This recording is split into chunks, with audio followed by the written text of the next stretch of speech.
Hello, everyone. Good afternoon. I see a number of participants are still joining in, but perhaps in the benefit of time, we can begin this session for today. I'm Raina Singh from the Climate Center for Cities at NIUA. Let me first welcome all of you to this third session in the learning series on climate change in cities, which is being jointly organized by C-Cube at NIUA and WRI India. Before I begin the session, I have some housekeeping rules, so to say, which I would like to share with all of you. Please, for us to be basically able to see, record the participation for this particular session, we request all of you to share your name, designation, and organization and email address in the chat box, which is provided on the bottom right of the window. Also, I would request all of you to keep yourselves muted for the duration of the session unless and until you are asking a question, for which we would request you to raise your hand. But what would be preferable is to drop your questions in the Q&A section. And there is also a chat box. Both of them are available on the bottom right of your window. Please write your questions in that, and we'll address the same after the initial discussion. We'll also have a feedback session at the end of this 1 hour, and we hope that you will stay till the end and provide your valuable feedback to us. In case you are posting on social media regarding this session, we would request you to please tag us, tag CCube, WRI India, and us in all your posts with adding the hashtag C3 Learning Series. So with that, I would now begin the session. So as you know, as you can see on the slide, which is presented on the screen, this session focuses on nature-based solutions for building urban climate resilience. And we have two very eminent experts and practitioners who have joined us for this particular session. We have Ms. Vidya Soundarajan from WWF India, and we have Dr. Fayaz Khudsar, who is working extensively with Delhi's Biodiversity Parks program. And I welcome both our speakers to this session. Just to introduce both our speakers, Vidya is currently the Director for Ecological Footprint Portfolio at WWF India in New Delhi. She has worked in the field of climate change and energy, natural resource management, and sustainable development across South Asia in various capacities for over 23 years. She is an onboard advisor to the UNFCCC Adaptation Secretariat, and she also sits on the advisory board of the Greenco Skills Foundation, a German initiative to promote climate-resilient agricultural technology. Vidya, you're welcome to this session. We have Dr. Fayaz Khudsar, who holds a PhD on biodiversity assessment and has been working in the field of ecological restoration, wildlife management and conservation, and floodplain restoration for almost 25 years now. He's leading the biodiversity programs, Parks program, a joint initiative of the Delhi Development Authority and the Delhi University since the last 15 years. And this program is showcasing a practical approach for restoration of the Yamuna floodplain and the last spur of the Aravali hill ranges in Delhi through nature-based solutions. So before I request our esteemed speakers for their opening remarks, let me just take a couple of minutes to set the context for this particular session and define nature-based solutions for our audience for our collective understanding. We've been hearing this term very frequently and more in the last few years specifically.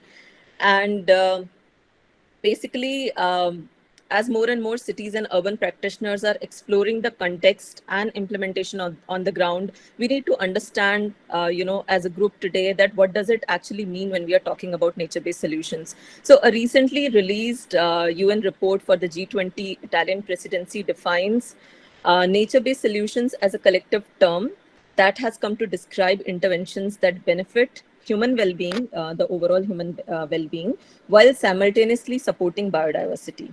The term essentially encompasses a range of established approaches such as ecosystem-based adaptation, ecosystem-based management, green infrastructure solutions, blue-green infrastructure, as well as ecosystem-based disaster risk reduction. So simply put, nature-based solutions essentially include interventions like forests, wetlands, green belts, and parks, which are in and around the cities, as well as green infrastructure such as natural wastewater plants, green roofs, green walls, combined non-motorized transport and ecosystem corridors, and other green, blue, and hybrid infrastructure. So the most typical things and very unique thing about nature-based solutions is that they're often low tech and low cost solutions, and they create jobs for local communities besides delivering a range of direct and indirect benefits in terms of the ecosystem services, climate adaptation and mitigation, and human well-being. This is essentially how the concept of nature-based solutions has been packaged, and this is how it is globally understood in terms of its application to of this session, as you may have read from our outreach content, is to develop a collective understanding on the various types of nature-based solutions available and how they can be leveraged towards building climate resilience of cities, towards environmental protection and the overall quality of life in cities vis-a-vis the usual hard infrastructure approaches. So without further ado, I'll invite our first speaker, Dr. Vidya Soundarajan, for her opening remarks. Vidya, over to you. Thank you very much, Raina, and thank you to CCube and all the attendees who've taken out their time. This is a very hot topic now, nature-based solutions, and everybody wants to wrap their head around it. To set the tonality of it, I quite often say this, that nature-based solutions has, when we look at it, two things predominantly standing out. One, to me, is the fact that it's based on the foundation of climate projections and climate modeling, and it is to essentially address impacts of climate change. The other part of it is also around, how do you create a complementarity into a lot of those actions? Thank you, Ankita. Yeah, leave it at the IUCN definition. Second slide, please. Thanks. That's my context. I'll go back to this. So for me, nature-based solution is two different things. One is the fact that we arrange a lot of these activities that we have been doing for a long time, whether it is, if we took, let's say, a wetland-based example, it could be anything from desiltation to check dams to groundwater augmentation to quality of the water itself. Several of these actions have been done to restore wetlands, and they have been done as a standalone to enhance the wise use capacity of wetlands. The uniqueness of nature-based solution is when we create them in a sequence. It's like in banking terms, a difference between a simple interest and a compound interest, where the complementarity of the activities enhances the benefit. That's one. So it's far more efficient the way in which the individual interventions are structured. The other very big difference between ecosystem solutions, or between the fact that, a lot of people ask that we have always been looking at urban biodiversity. Our DRR has always flood management, where we look at wetlands as the sinks. We look at all of those disasters. What is new? The livability of the city enhances with trees, with better air quality. What's the difference, between what we have been doing, and why are we suddenly talking so much about nature-based solutions? I think the difference, to me, and especially from being part of the UNFCCC adaptation group, which is, the group that I'm part of is called as Resilient Frontiers, where we are looking at climate change resilience beyond 2030. In the future, how do we look at it? For us, the core difference is that fundamentally, whenever we build or repair or institute anything, we have to bring in a climate perspective. So every person, if it is an irrigation engineer or somebody who's looking at the master plan of the city, or a biologist who is looking at the wetland biodiversity, or a farmer who is going to plan their agriculture around the riverine systems, all of them will have to inherently start considering the future climate impacts. Until now, a lot of this planning is based on past 50 years, 100 years data sets that we have, and then we look for solutions which could very well and have worked also very well, be beneficial in the next 5 years. What if the scenario changes because of the dramatic differences that climate change is going to bring? So that's the very, very big difference in this whole approach. And that is essentially why everybody is talking about NBS. The other very, very important perspective from a climate advocate point of view, not from an urban planner or not from a perspective of city manager, is what I feel is the fact that nature-based solutions brings mitigation and adaptation in one space.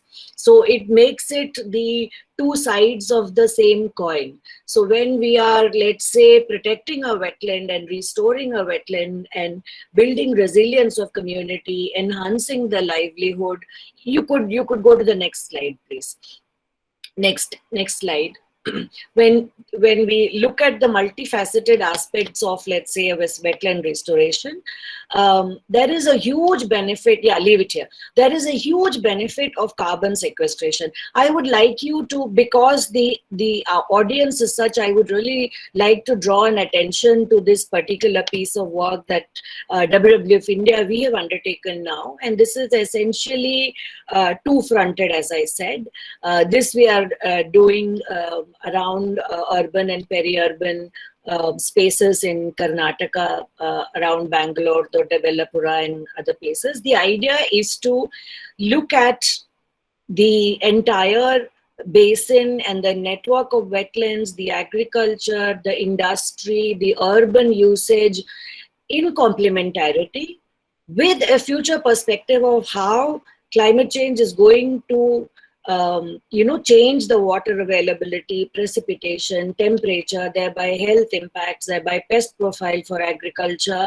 How do we integrate all of that as a layer and come up with a series of solutions, which some of it is already happening. Like in this diagram, you will see there is a river stretch, there are wetlands, there is the entire river basin catchment, there is development planning, there is specific wetland level intervention happening, there is specific riverbed level intervention happening. So many different departments are working. How do you, it's somewhat like an integrated river basin management, which you might have heard about. But the difference is this looks at really building on the existing smaller activities. Integrated river basin management was looking at it very big and made it very complex, and hence it didn't succeed very much. This looks at existing activities, building them in sequence with a climate perspective. And when they all come together, then not only is that entire basin, that ecosystem, the people, they are far more climate resilient, they have a much better adaptive capacity, but we also ensure that the carbon capture and sequestration by way of agriculture, by way of wetlands, is so much more enhanced. So we are addressing mitigation and adaptation. So it's basically double benefit coming out of this. So I'll close. I'll hand over. I think I'm running over my time. I really wanted to draw, and I will go through a couple of more examples when, further we do conversation. But I think what is very essential is that we do not look at nature-based solution as another jargon which is thrown into our face and, it is just going to be a fashion. No. Nature-based solution is in some ways re-emphasizing the fact that there is a huge, we always knew that. So there is re-emphasization of the fact that there are bigger advantages by drawing on nature to help us than standalone engineering solutions. Also by integrating the future perspectives as well as the past experiences. So it's in a way a very beautiful marriage, and it is a depiction of a society where we draw on our elders' expertise, but we also plan for the future, and we look for security, safety, future savings, but at the same time try and ensure we lead a good living today and we enjoy and be happy. So this is exactly a culmination of all of that. And if we were to look at it from that perspective, each of those activities that we are doing currently falls into the bigger picture and gives us better benefit. So I'll stop here with that sort of cover statement that I want to talk about, and then we'll take the conversation forward. Over to you, Raina. Sure. Thanks, Vidya. I think this is pretty much, very well covered the tone, as you said, for this session. And I think I'm picking two very key important points that you mentioned as part of your opening remarks. One about the complementarity of activities and how, complementing interventions can provide compounded benefits and co-benefits to the particular community, but also at the regional level. The way you gave this example of how a city region can in an integrated manner take up a kind of a solution which does not only address the current challenges for that particular region, but also provides a sustainable solution for an uncertain future. So I think these were very important two key points which I picked from your remarks. And with that, I think it has given me a very good opening to invite Dr. Khudsar for his opening remarks. Dr. Khudsar, as I initially indicated, is practicing nature-based solutions on the ground. And I think he's joining us from one of the biodiversity parks. Dr. Khudsar, over to you. Thank you, madam. Actually, I'm sitting outside. You can view the rain, and you can hear now and then. You may hear the noise of birds. Interestingly, when I will start with a very interesting what do you call examination. Yesterday, I was conducting Viva Voce for MSc student of IP University, and that Viva was it was for a bird called skimmer. I don't know whether you have seen it or not. It's a beautiful bird, very different bird. And Chambal National Sanctuary is known home for the bird. And the data presented by the student was very horrifying, because as a student, I kept researching this bird during June and July. But the data presented by the student was between March and May. So it itself suggests that what is happening, because most of the birds, they breed in a specific time. And that time period is changing drastically. What it says that there is a big issue. And the issue which I never liked 5 years ago, I thought that it's an international drama to call climate change. Now it is a reality, I tell you. And I speak very straightforward, so don't take me otherwise, because I work at the site, and I see that how these technological changes, small changes, can be recorded and can clearly, predicted in a way which can give direction to many people who are managers in the field. So therefore, it is very important to understand what Raina Madam has suggested, the topic, that is nature-based solution. It itself suggests that you are finding solution with nature. And finding solution with nature is not a easy task. You have to stay with nature for a longer period of time to understand. I will give you another example. I'm sharing example because practitioner must understand that how nature works before going for solution. 2 years ago, I was in Patna along the Ganges, and a lot of irrigation department engineers joined me. And when I asked him that why you have constructed riverfront concrete structure, they said, sir, we'll see Ganga from here. So then I asked, please come and show me Ganga. And the first water body they have shown was the sewerage tank. Sewerage. It was not a Ganga. I said, have you asked Ganga that what Ganga wants? But they had no answer. They said, sir, Ganga bolti hai. So that is the issue, to understand that these living systems speaks, suggest, for which you have to stay with them for a longer period of time, that how you come out with nature-based solution. In fact, nature-based solution is something very unique, where you, look at the nature and find out some of the taxonomic species, which gives you solution. What we are doing in biodiversity park, in fact, actually, so therefore it can be seen as a solution through nature to address many issues which can provide you ecosystem services. City like Delhi, for example, if you see, which is suffering. Why it is suffering? It has two life-supporting landscape. Mind it, River Yamuna and Alabri Hill Ranges. When you look at both the life-supporting systems, you please go to River Yamuna, which flows about 50 kilometers from Palla to Okhla. When you look at river, it is not a river. The moment it starts from Palla, it reaches Wazirabad, where we stop water through a barrage. The moment river crosses that barrage, river becomes a sewer. Finding single drop of Himalayan water will be difficult. So where we went wrong, city grows, we become very big, per capita income become very high, but we become poor in the air quality, the water quality. So somewhere we are missing. And always I see that since we are working on a short-term goal, I will give you two examples, then I will talk about river restoration. Short-term goals makes us very, very poor. And look at it, best example. During rain, our what you call Mintu Road Bridge or Tilak Bridge gets flooded. If you have a small car like me, then you will float on a boat. Why it happens? People say, Fayaz, you are against development. Then I say, you have constructed bridge, railway, there is a railway line, train is moving on it. Who has stopped you? But what is against the norms for nature-based solution, that how you will curtail the what you call natural flow of water? Why you have done it? Because you want to save little money. And by saving little money, you have done something which has, instead of creating benefit to the public, becoming chaos for the people. So another example I'll give you very close to our park. During Commonwealth Game, a 4-lane road was made. In 4 years' time, suddenly government decided, no, there should be a flyover on it. And a huge area where a lot of plants has been planted, where again broken, everything has gone.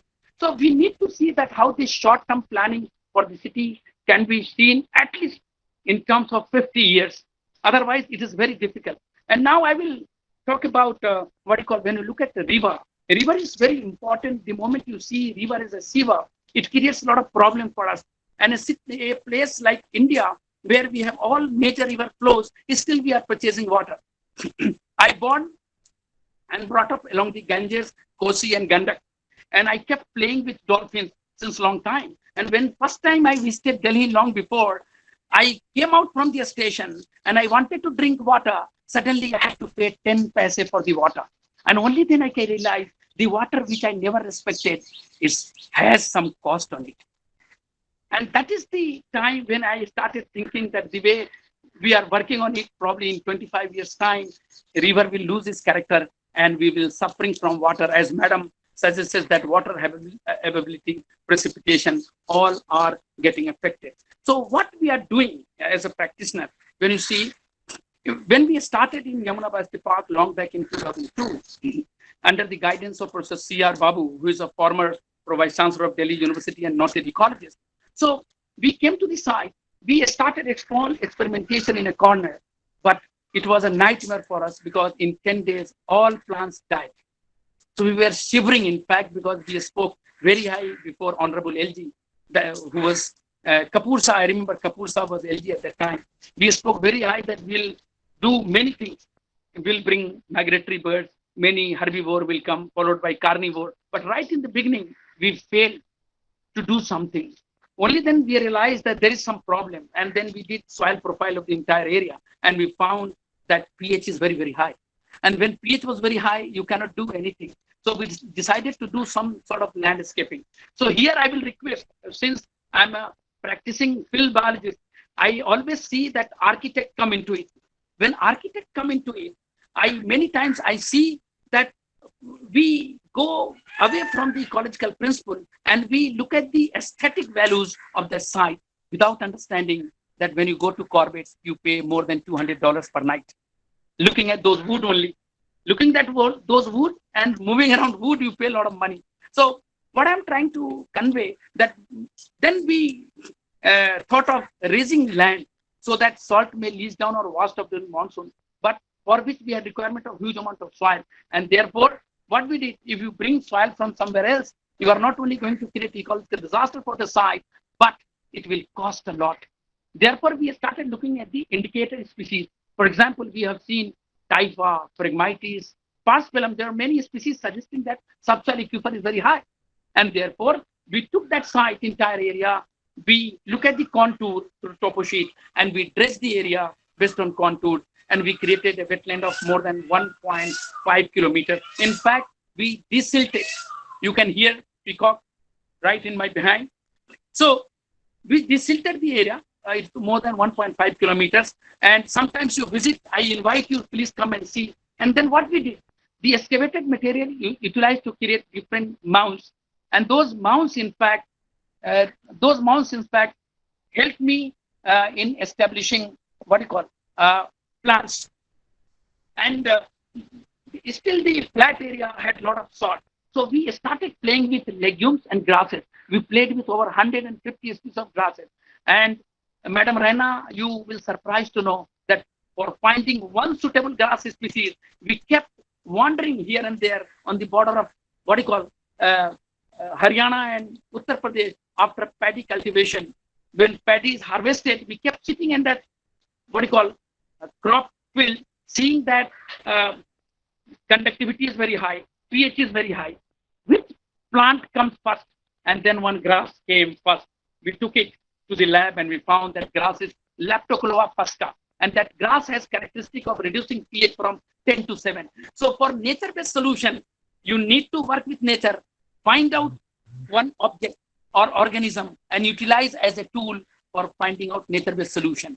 Artificial, what you call a structure, might not be giving you that better result. And therefore, we did that, and you will surprise to know when today you will come, you will see that we have restored one of the finest, what you call forest community historically, which was along the Yamuna River basin, that is Pragmatis Camerix community. You may ask what we achieved. Suddenly, after 5 years, we started getting a lot of herons, and we have created one of the biggest heron in Delhi, the only heronry where a lot of birds comes and breed. Why? Because 50 years ago, near Rajghat, there were heronry, but we have killed that heronry. So that is one of the examples. That way we have created 35 species of what you call forest community, where we have top canopy, middle story and ground vegetation. And slowly many herbivores started coming, and followed by the phantom of the forest, leopard came in 2016. And we addressed the ecological cascade, what you call as trophic cascade, that how grasses came, herbivore came, then you have carnivore came, and that carnivore killed two nilgai calf, and that way we have created very important ecosystem. And when you look at the active flood zone, we have worked on active flood zone, and we have restored a wetland of 100 acres with the objective to keep substantial amount of flood water, because these wetlands are in fact not only kidney for river, but they are nursery for river. Mind it, Rana madam, when you see it, it's very interesting to see that we have learned from river that how these wetlands all along the river during flood gets a lot of water. Not only water, fishes, insects, plants, they grow over a period of time. Even though flood recedes, they stay there. And next year, during flood, all the organism goes to main river channel and act as a nursery for river. Now you see. Not only that, madam, just I will take you few seconds. And when we have started working on constructed wetland system, because madam was talking about, I remember, engineering solution. In 70 years, we have seen that engineering solution reached to a level where rivers are crying. So therefore, we need to find out some approaches which is ecosystem-based approach.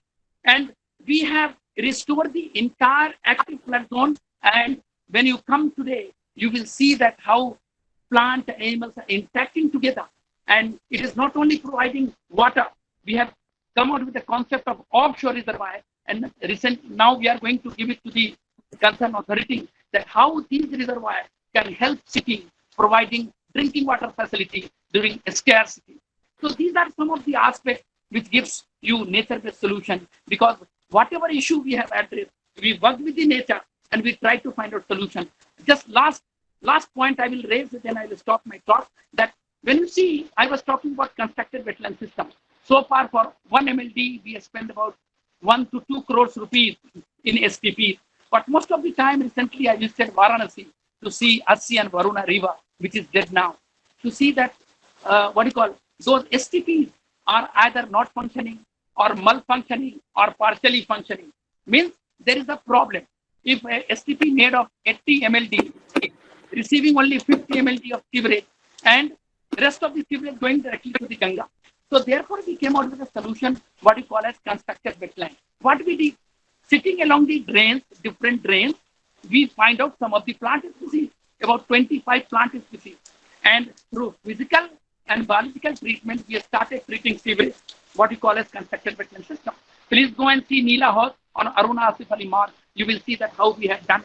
Now we have started working in Kalindi Biodiversity Park, where we are trying to, clean about 12 sewerage there through constructed wetlands. So in the last, I will try to convey all the participants that please, when you think about nature-based solution, please look at the nature. Don't dictate nature. Please look at the nature and ask nature that what solution will suit for which place. Thank you so much. Thank you. Thank you, Dr. Khudsar. Thank you for sharing your experience with us, and also for giving us a virtual experience of the biodiversity park. So from what you have said, I think there are, 2, 3 very important points which we are taking forth.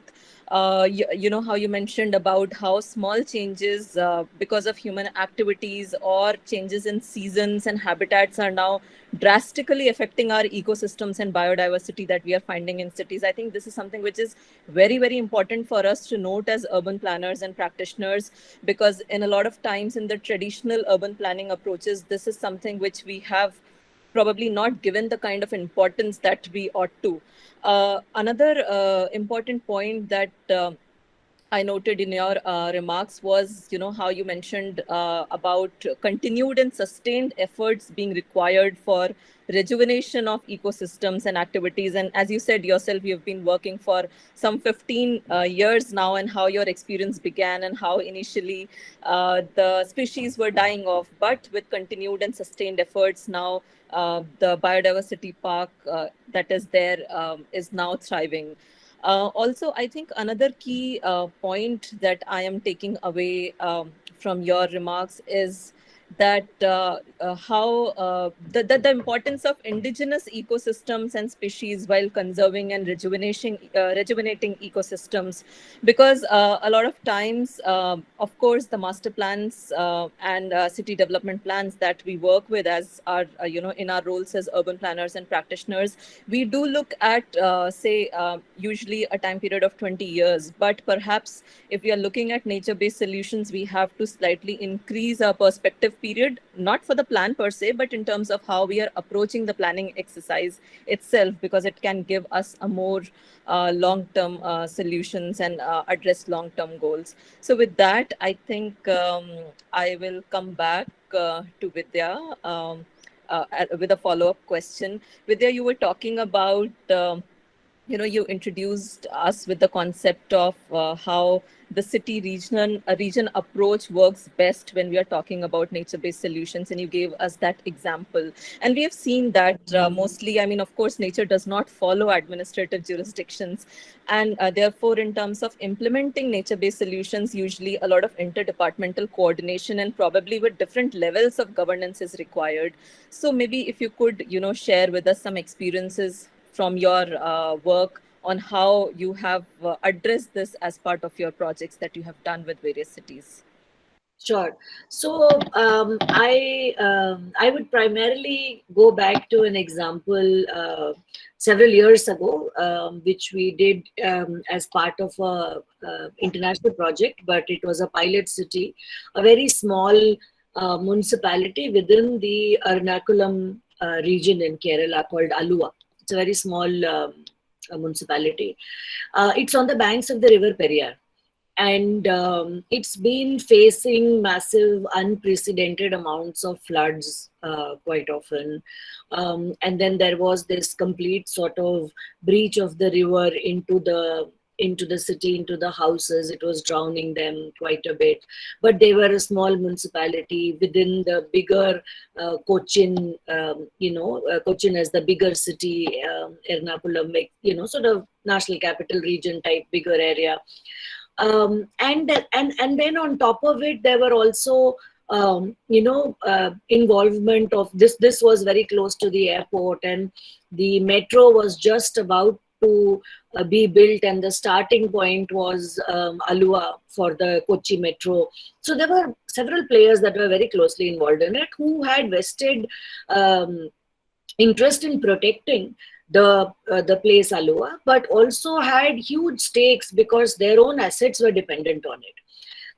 As a matter of fact, actually, in some ways, the entire smart cities platform that we have in India, or any of these actually allow for cross linkages and allow for different departments to come together and work together, and a municipality can actually take it forward and do that.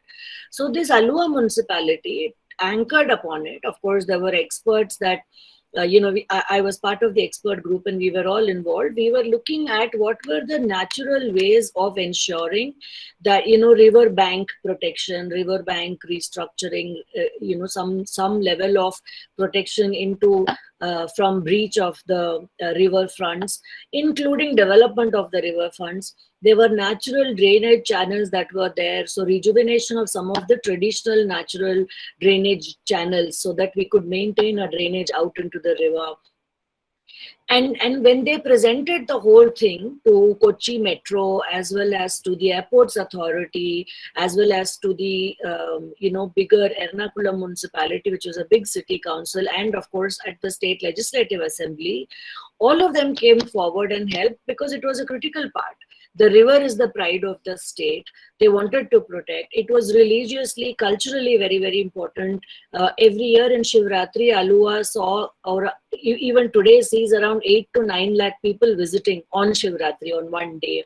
So there was a huge cultural reference. And so when they wanted to go ahead and implement parts of, I will not say that they have completely implemented their future proofing as a concept, but you can all look it up. It's known as future proofing of cities, which actually tables out how the different departments can be integrated at what level. Right from counting the number of trees that were there in the Alua municipality and how they contributed and how it could get added, to riverfront restoration, to drainage, to including the Kudumbashri, which is the local government system there in Kerala, them as the actual actors, on the ground movers, embedding some of it with Manrega works so that the money could come for that. So those were all various interventions that they took. And Kochi Metro actually ended up investing a huge sum of money, because it was the starting station. They had the bandwidth, they had the funds. They wanted to actually protect and create a space around Kochi Metro. So as a matter of fact, if it is presented very nicely, some of these come about and help. And the municipality at its own level did probably that's the next stage you might want to ask, but I want to talk about the fact that they did crowdfunding. They did crowdsourcing of funds, starting from creation of some level of public toilets to maintain the hygiene, prevent all of this sewage going into the river directly, protecting the quality of the river, and thereby minimizing the impact of the flooding, disastrous flooding on the people. So there are three things that I want you to really, as practitioners, look at. One is go as far and above and wide, and go to different, whether it is private actors or departments, for sure, across every city. Each one of them have some level of stake, say, and they want to be a part of it. If they are consulted right from the beginning and they are included as part of the whole initiative, there is a greater stake. Alternatively, the other approach is how we go and say ki humne sadak banani hai, you have built the pipes here. So there is a conflict approach and there is a complementary approach. So, a urban local body or a small municipality, a council, even they can reach out to the 7 or 8 and bring them together. That's one. The other is because you're the primary stakeholder, when we look at the longer term benefits and the allied benefits, so natural river bank protection using natural infrastructure, starting from layers of tree plantation to bamboo porcupine fences, to creating desilting parts and deepening the center so that it doesn't flow out. So engineering measures can be there as long as it is used to clear the way for more natural solutions. So when we stick something permanently, that's the that should be natural is the nature-based solutions approach. The third part is that from implementation to finance, don't take the burden entirely on the single stakeholder who initiates it. So it's not just the Alua municipality's responsibility to maintain that that place doesn't get flooded. It gets flooded, it cuts out the airport, so it is Kochi mayor's important, responsibility as well. It was the huge responsibility of the Kochi Metro Development Authority because their metro station started from there. So they distributed the accountability and responsibility. So everybody had stake in it. Everybody then became part of it. And it was not one against the other, but one with the other. And then they look forward to natural solutions to address first, and then with a combination of smaller number of engineering solutions. So if we and that case study is published, you can see it's a very, very interesting piece to see that a very small council municipality could actually move and change so many, because municipalities have certainly much bigger bandwidth and people support in it. So I think the key is that the practitioner should not, the urban local body, the practitioner, the urban planner should not find themselves as the lone crusader against the whole problem. All of us are walking the road. We are all equally responsible for it. And I think there are methodologies by which we can diversify the responsibility. I'll stop here. I think you are urging to ask something else. So. No, I think you picked on that quite nicely, Vidya. So actually, I am picking a lot of points from what you have just said. You talked about how crowdfunding and programs like Manrega have been sort of integrated into some of the solutions that you worked on. Livelihood options were also created as part of this. Vidya, if you could perhaps, elaborate on your point about the hybrid solutions. And there is also a question on the same lines from Afia and Vaishnavi on the chat box. And they are basically asking that, like, for instance, cities like Hyderabad and Raipur have lost a lot of lakes and water bodies. And at the same time, a lot of solutions are also being devised for it. But what is the best approach for cities to recover or rejuvenate these water bodies in an integrated manner? So if you could elaborate on that. I will. Thank you very much. And on the hybrid solution, again, I learn a lot from the future. And I think that one of the things that the youth today does very well on their social media platforms, on intranet, and now you see all of them being entrepreneurs at a very, very small level, are categorically 2 or 3 things that they address, and which we worry very much. We fear, our generation people fear, when we look at it in strict official bodies, we fear.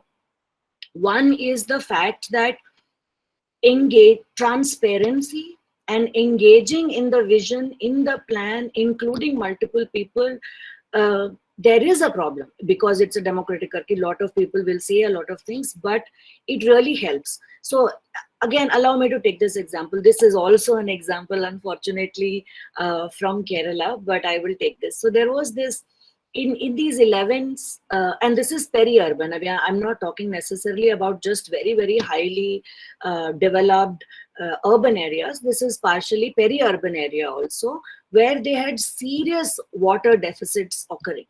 And there were, and the responsibility was lying with one department or with one person, whether it is the MLA or somebody. There was massive unemployment happening. There was a lot of crime happening. There were multiple issues happening.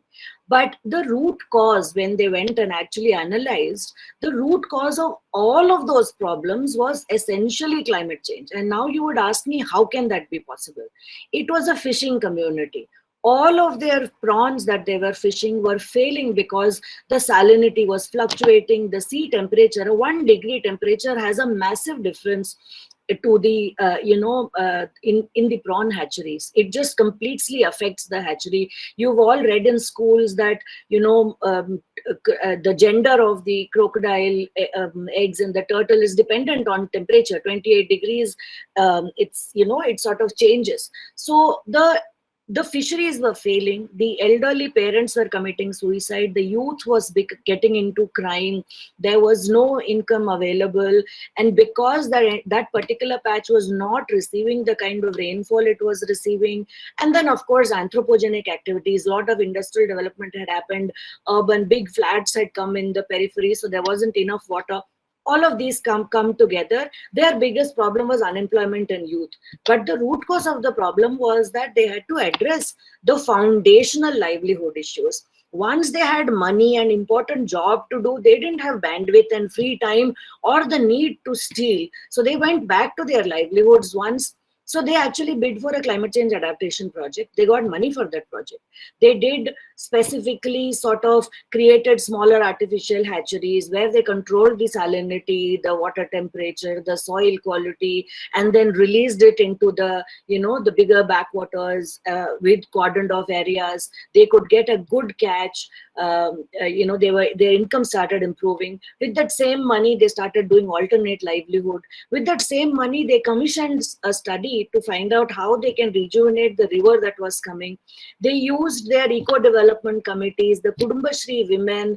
Again, in the Manrega works that whole year, it was all about desilting, removing plants from river channels, clearing it out, under the guidance of the irrigation department, under the guidance of engineers, but using all of these social protection schemes. By the end of 3 years, when the adaptation project ended, the Achan Koil Pamba, this is a small connection, 11 kilometers, the river got rejuvenated. The whole district got an IRBM project under which, IWRM project under which they started doing water works, but also already they had their groundwater levels were coming up. The livelihoods had increased because they were doing prawn. They were also doing alternate livelihoods of, there were bamboo reeds and all growing, baskets and other things. They were starting small computer labs. They had set up Wi-Fi in bus stations, so they were doing internet-based stuff. Suddenly, the whole scenario had changed. And so the whole idea is about connecting the dots and trying to find the problem from a bigger perspective. And all of us do that when we have a personal issue. It is just that when we look at a public issue, we are not looking at it from that perspective. And I think when we look for, I might sound very simplistic, but if any one of us, and if we did a poll, we will know if we had a gastric problem or a mild fever or a headache, any of the minor diseases, the first instinct would be to go for a natural solution. We'll eat some Zeera, we'll drink some warm water. Our instinct is to go for natural solutions. Once it goes beyond that, then we bring into more sort of scientific, which could be engineering in terms of natural resource management. We move to that. Then why are we forgetting the instinct of seeking natural solution when we are trying to address bigger problems? It will not fail us. It will certainly help us. And I'm not saying we don't need science and engineering. We would need it beyond a point, but giving up that foundational, that's not going to help us. And I think during the COVID, all of us, we went back to Kada and Giloy and this and that. Why? I think we realized at some level, at a fundamental level, that once we blended with nature and we sought solutions that were with nature, that were reversible, we could cushion ourselves better. Over and above that, certainly we want, we want cement constructed house, we want air conditioning, we want, I don't know, everything. But if we miss the first spot, that's the problem. So if we did that, and over and above that did scientific and engineering, that would work. And I think Raina, from that perspective, I look at that hybrid also very much, to say our foundation is nature-based solution, and then we look at bigger engineering solutions, and that is a very successful hybrid. One should not leave one for the other. The point that we are talking a lot about nature-based solution today is because we've forgotten that, and we were only looking at engineering solutions. Yeah. So in a way, going back to that. On also different players acting together, I think spreading the risk, spreading the responsibility is crucial for every municipality, every urban planner, every urban local body, or a private sector, or a big plantation owner, whoever it is.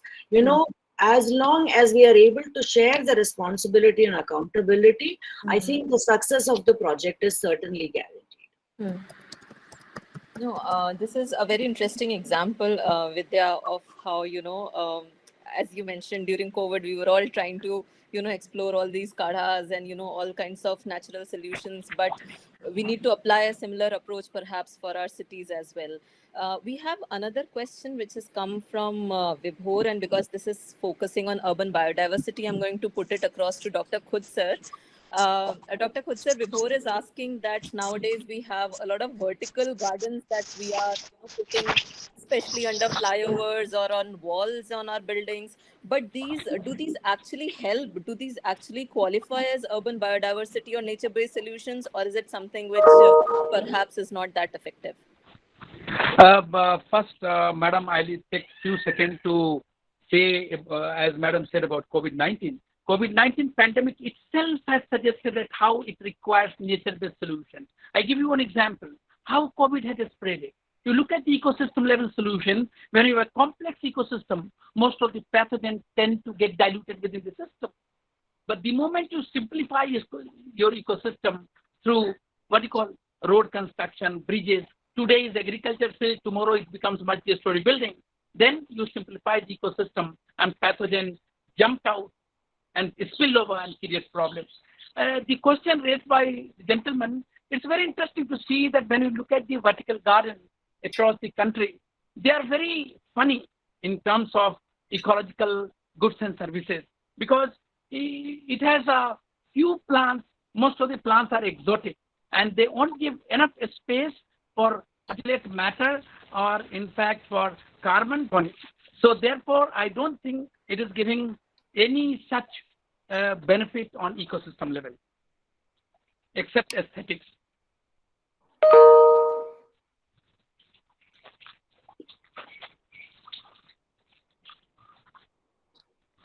Madam, unmute, please.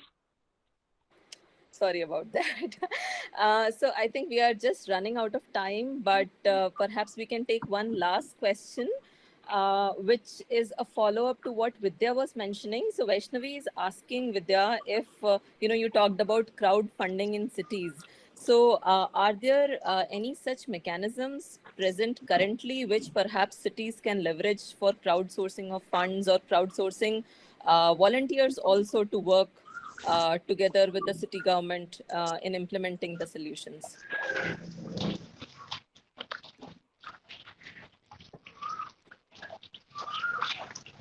Sorry, can you hear me? Yes, we can. I had to change my audio.